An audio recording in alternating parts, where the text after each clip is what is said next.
Hi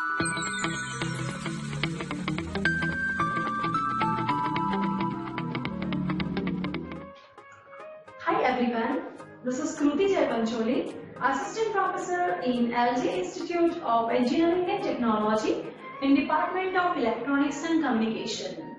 This video is on subject Analog and Digital Communication System. So friends, in the last video, you learned about various concepts for the digital communication. Now, in today's video, we are going to learn about the various methods for the digitalization. The method for that used for converting the analog signal into the digital form, that is the pulse code modulation. What is the modulation? The idea is clear to us that we need to send the signal at the longer distance, and that is why we need to go for the modulation. So the modulation for the digital signals, okay, and the pulse code modulation, that's a technique we can use. So now, here in this diagram, it can be clear to you that we have an analog signal. So you can see that the analog signal, it's a random in nature. Now, first of all, we need to go for the sampling. What is the meaning of the sampling? Discretizing or breaking the signal into the number of parts. So you can see that the first sample after performing, okay, we have the output. It is referred to as a sampled output. Sampled output means the discretized output. How do we get it? We multiply the signal with the impulse function. We get multiplied signals with the pulse, and we have the signal that's a sampled output. What does the meaning of the quantization? The quantization means to find out the accurate value of the sample. How do we can find out the accurate value of the sample? By performing the quantization technique. So what we can do?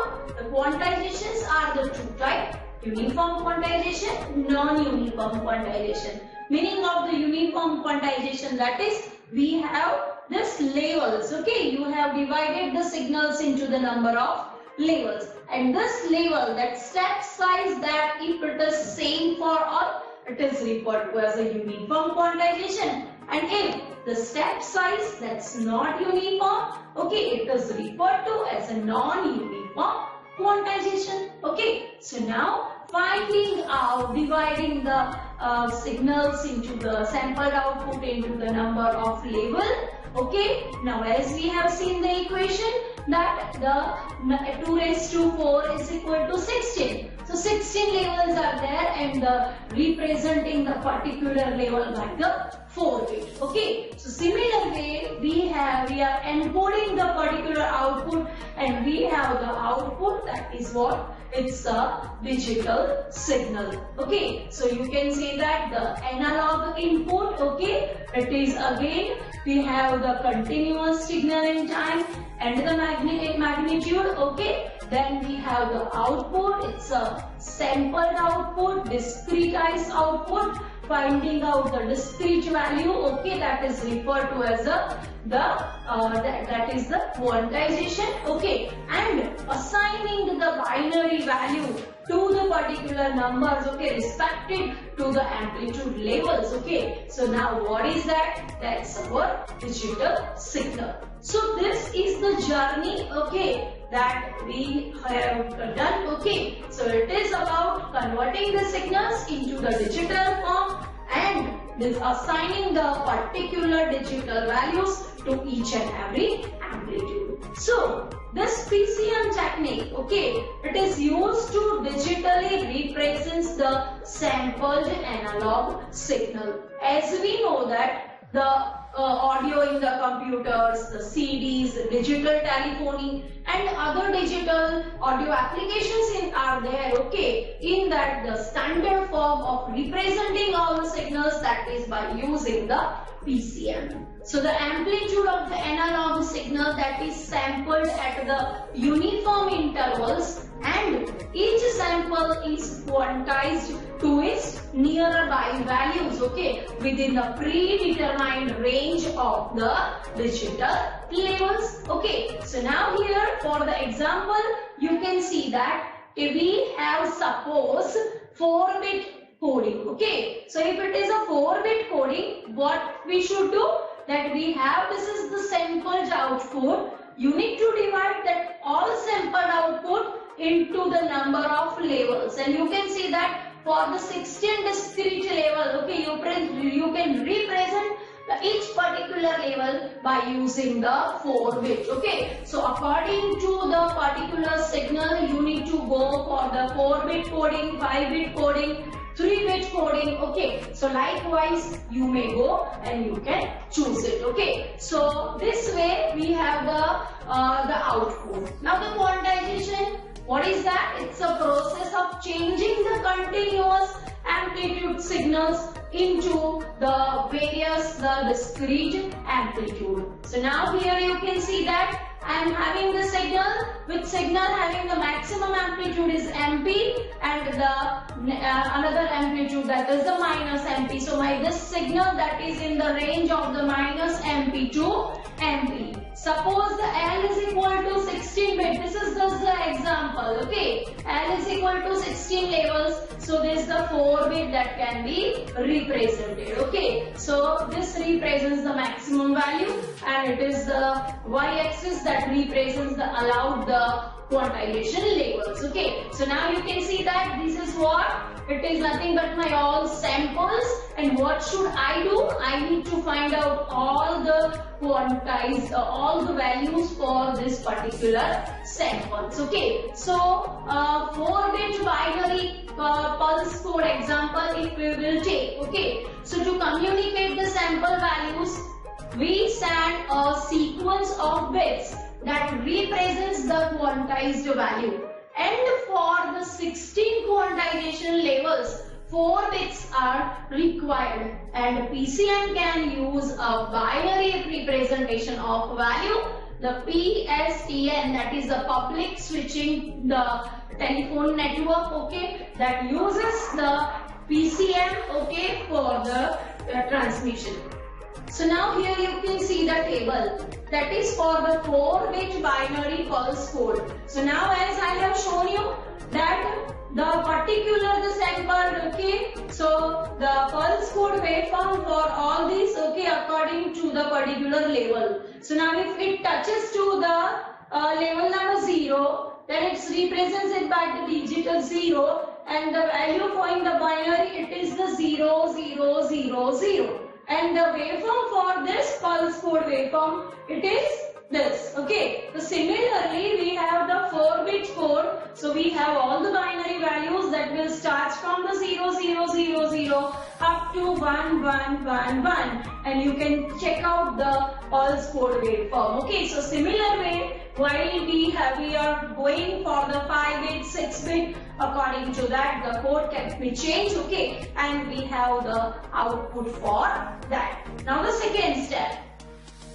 a sampled signal, that is suppose the MT will name, okay, and if we want to quantize it, we know that the quantized signal that is limited from the in the range of the minus MP to MP. So what we need to do? We need to divide that the range into the L uniformly spaced intervals. Okay, and we will name that, suppose that is the L. Okay, L means what? The separation between the two levels. So equation for the separation of that two levels, that is L is equal to twice MP upon L. Okay, so twice MP means if the MP value, okay, that we have the 12 volt, okay, and we are dividing that into the number of level, okay, L is equal to 16. Then what we can say that, okay, the value, okay, that is MP is a 12, 12 multiplied by 2 divided by the 16. So that is nothing but the gap, okay, between them. So the kth sample point of the MP that we will name as the MKTS, okay, and the value that is assigned, that is equal to the midpoint, between the two adjacent value. So suppose the MKTS, that is the kth sample value. We have the n number of samples. We will take the one of the sample. That name is the kth sample. So MQKTS, that is the kth quantized sample value. Okay. So the kth sample value and the quantized sample value. Now we know that the value for both this, that should be equal. But in the practically we will see then that this both values, okay, sometime it may not similar. So it gives the results, that is the quantization error. So what is the quantization error? So how can we find out that? We can find out by using the relation, that is the MQKTS minus the MKTS. Okay, so this is the error generated by the quantization, that is referred to as a QT is equal to MT minus MQT. Okay, so here in the diagram, okay, you can see that we have the quantized signal, okay, and our input wave. So whenever there is a difference between the input wave and the quantization signal, then it gives the results, that is referred to as a quantization error. Okay, so now the quantization levels, they are separated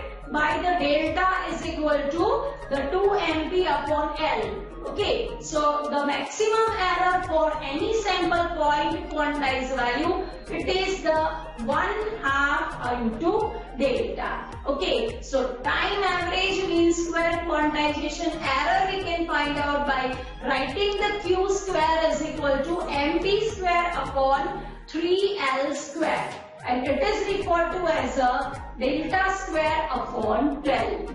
Okay, so the NQ is equal to Q square, and you can say that the NQ is proportional to the fluctuation of the error signal, and which is referred to as a quantization noise. Okay, so what is our actual signal? The actual signal, that is a quantized plus some the quantization noise. Okay, so it is MT is equal to MQT plus QT. And the signal power S0 is proportional to the square of the MT. So we can say that the S0 is equal to sigma square. And this two bracket that shows the time average, okay, of the n square t. Okay, so MT is the sinusoidal and S0 is equal to MP square by 2. Okay, so this we have the output. Now if we want to measure the quality of the received signal, okay, so the ratio of the strength of the received signal S0 relative to the strength of the error NQ due to the quantization. So this referred to by the signal to quantization noise ratio. Okay, so SQNR is the S0 upon NQ. S by N ratio, signal to noise ratio. Here the quantization noise, so signal to quantization noise ratio. Okay, so if the noise value is less, the SQNR value is high. So always people are demanding the high value of the SQNR. Okay, if the noise is high, the SQNR value is less. So for the good communication system, always we need a value of the SQNR that is high. So what is my S0? It is the time average of the n square t. And what is my NQ? It's the time average of the MP square upon 3L square. We'll take this 3L square up. So it is the 3L square n square t upon MP square. So it is regarding the value of the signal to quantization noise ratio. Normally the signal to noise ratio that is referred in the dB. Similarly this value, okay, that is also expressed in dB. Okay, so we may write this equation in the dB, that is the 10 log S0 SO upon MQ. It is equal to this 10 log 10 3L square upon 2. So to reduce the quantization error relative to the message signal level, we have to go go for the smaller size of the steps. Okay, so if the size of the steps that is the large, okay, we don't have the accurate value of the sample.